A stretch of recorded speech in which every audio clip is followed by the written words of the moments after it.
የኤሌክትሪክ መኪናን ለመግዛት የሚያስፈልጋችሁ መሰረታዊ ቼክሊስት።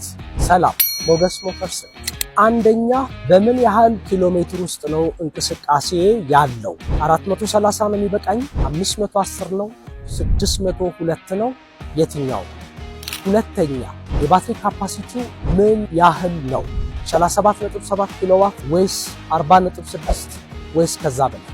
ሶስተኛ፣ የባትሪው አይነት ሊቲየም አየን ነው? ሊቲየም አይረን ፎስፌት ነው ወይስ ኒኬል ማንጋኒስ ኮባልት ተርነሪ ባትሪ? አምስተኛ፣ ተጨማሪ ወጪ ሊያስወጣኝ ይችላል ወይ?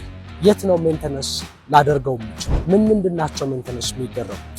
ስድስተኛ፣ የምገዛበት ቦታ ላይ ዋስትና አገኛለሁ ወይ?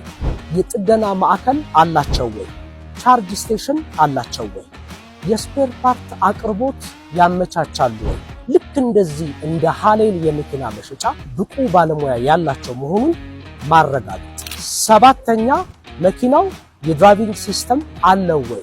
ኢንፎቴይንመንቱን ስክሪን በማየት እነሱን መለየት እንችላለን። ስምንተኛ፣ ሪሴል ቫልዩ ኤንድ ሬፑቴሽን ኦፍ ዘ ብራንድ። ፕሮዳክቱ ምን ያህል የመፈለግ ምን ያህል የመሸጥ እድል አለው የሚለውን ቼክ ሊስታችን ውስጥ መካተቱን ማረጋገጥ። ከመኪና ጋር በተያያዘ መረጃ የሚያስፈልጉ ከሆነ እዚህ ሃሌል የመኪና መሸጫ በመምጣት መረጃ ማግኘት ይችላል።